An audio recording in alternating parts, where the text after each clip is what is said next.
ever read a romance and you're just like, I want everyone to be as chaotic and unhinged as possible? And also a grandma that smokes weed. Yeah, that was this book.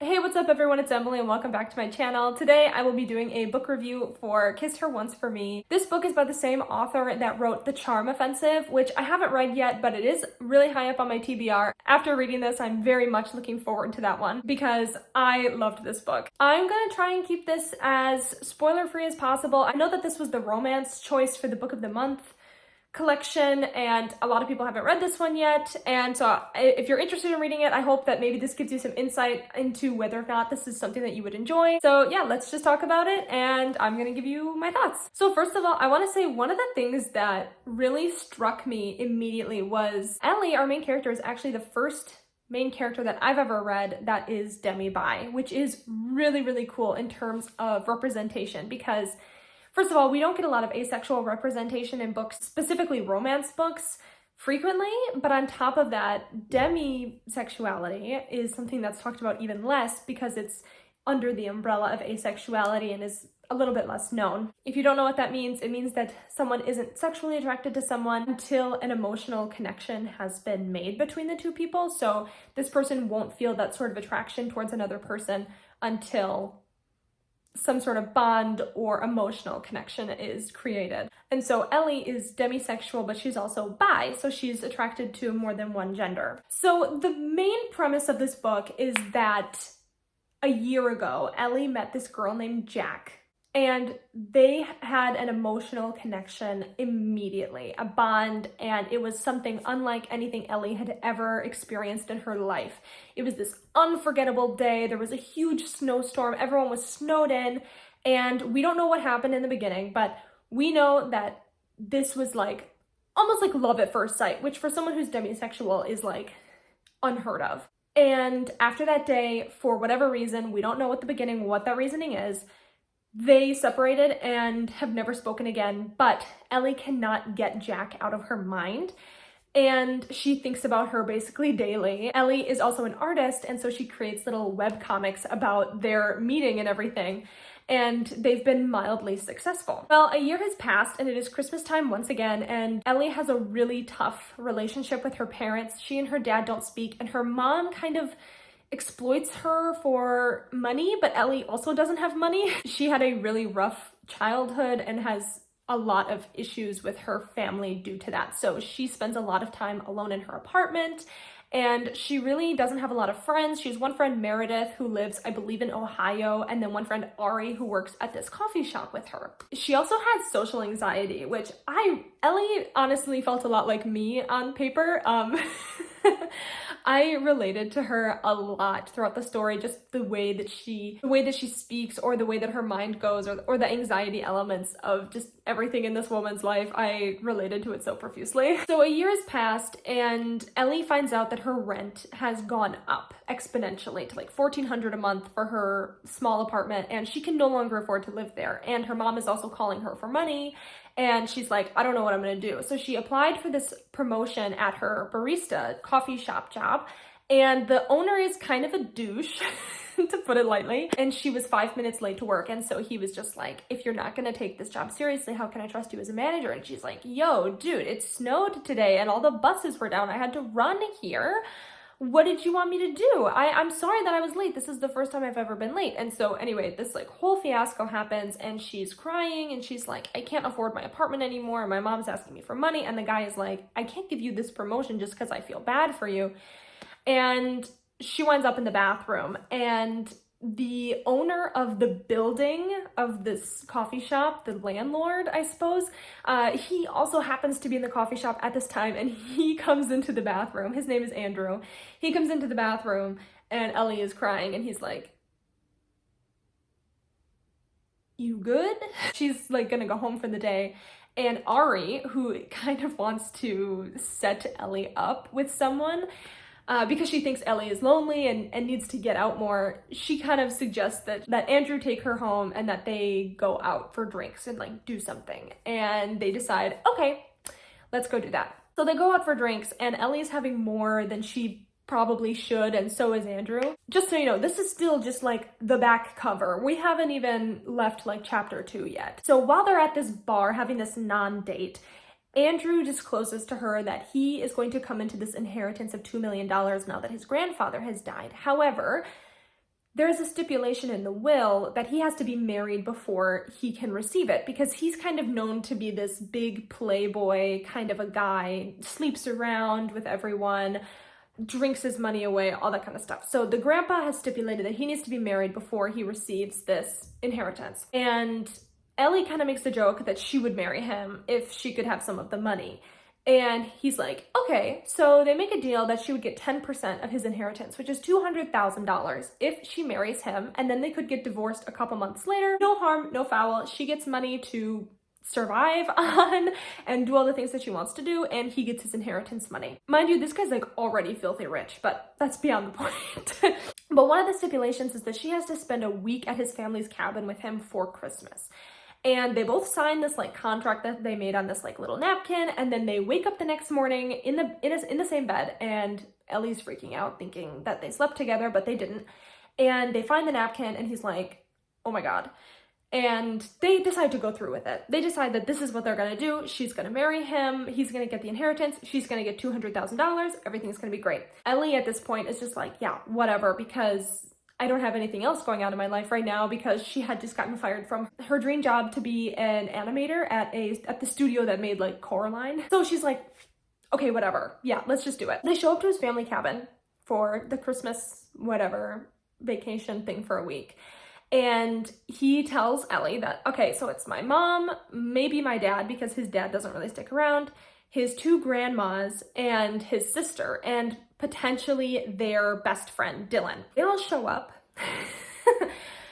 And who is Andrew's sister but the woman that Ellie fell in love with a year before? Yeah.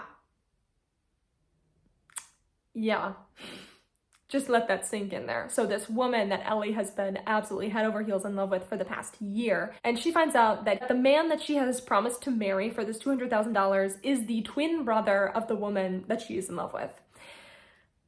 Hijinks ensue from there. So that is basically just the back cover of this book.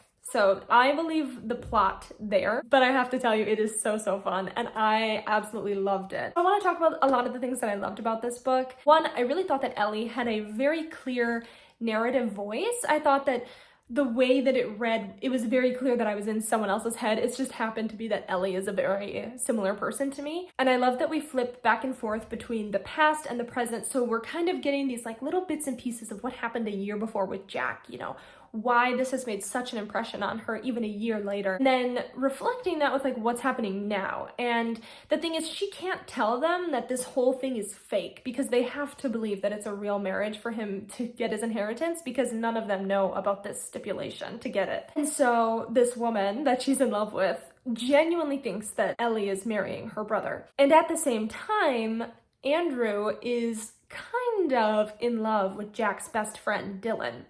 So we've got lots of different love trapezoids going on here. But on top of everything else, it's very wrapped around in this familial love.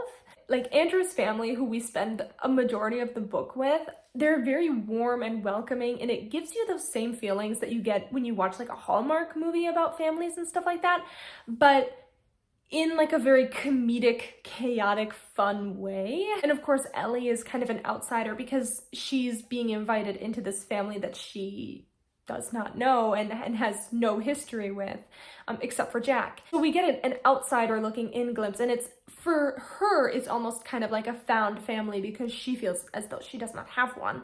And so she kind of gets to see what it's like to have a family that loves each other in this kind of way during the holidays. It was very touching. I also really loved all of the creative situations that the author put our characters in. They all seemed very plausible, but also with like medium-high stakes, where it wasn't like anyone was gonna die, but the stakes were still high enough that it felt very immediate, like things had to happen a certain way. And I think that all of the characters, maybe save for Dylan and like the grandparents and the mom, I feel like the rest were very well-rounded. So like Andrew, Ellie, and Jack are like kind of three main people. They were all really, really well-rounded and very different people. And you could point them out from just the dialogue alone who was speaking, which I really, really liked. And I also like that the author didn't shy away from like the money problems that Ellie was having and flipping that on its head with the fact that this family has a lot of inherited wealth and how different that is for her, and juxtaposing her life with theirs. But Ellie also kind of has this like victim complex at the same time, where she thinks that bad things happen to her just because she deserves it or something like that, or that like she's a failure all the time. That's like her big thing that she has to get over, is that she thinks that she's failed in everything in her life, and that just simply isn't true. And a lot of that stems from her anxiety.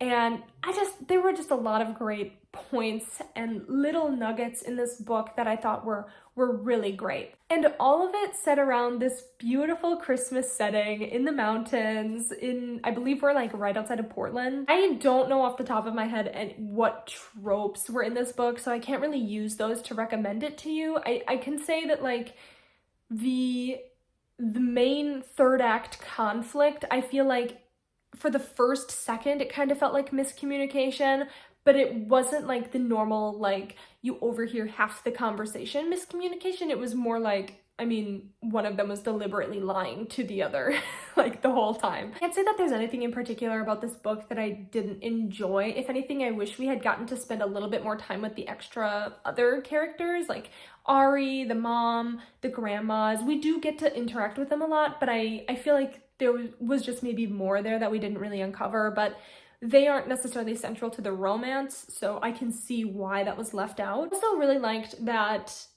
it's not necessarily like a super slow burn, but the author doesn't just like give it to us right away. We have to work our way there. I really don't think there was anything negative that I really could say about this book. I'm sure there are things in it that a lot of people don't like, and that's completely fine. This is just my opinion. If you don't like Christmas books or romances, this probably won't be for you at all. In terms of spiciness, because I feel like that's what everyone wants to know when it comes to these romance books, there is one particularly spicy scene, just one, and I would probably give it like, for me, I would give it 3 out of 5 hot chili peppers. For some people, it might seem not like that. So there is just one big spicy scene. So if you're looking for a book that has multiple, or that it's mainly based around that, this probably isn't going to be the one for you. But if you're someone who really loves the slow build romance, it's very sweet, very comical, and then you get the big payoff, then this would be a really great choice for you. Overall, I gave this book 5 stars because I thought it was just so fun to read, and I thought it was perfect for this time of year, and I really think everyone should read it. This is my first time reading a holiday romance that's also sapphic, which was really cool. I feel like I don't see those as often because so many of them are still like so Hallmark based, and that's very traditionally straight, which is also okay. It's really cool to see the representation like this in this, and it was a lot of fun. That is my review for Kiss Her Once for me. If you enjoyed this video and want to watch more of my writing and bookish content, please be sure to subscribe to my channel and like this video. I hope you're having a wonderful week. Thank you so much for watching. Please stay warm in this chilly December, and I can't wait to see you in the next one.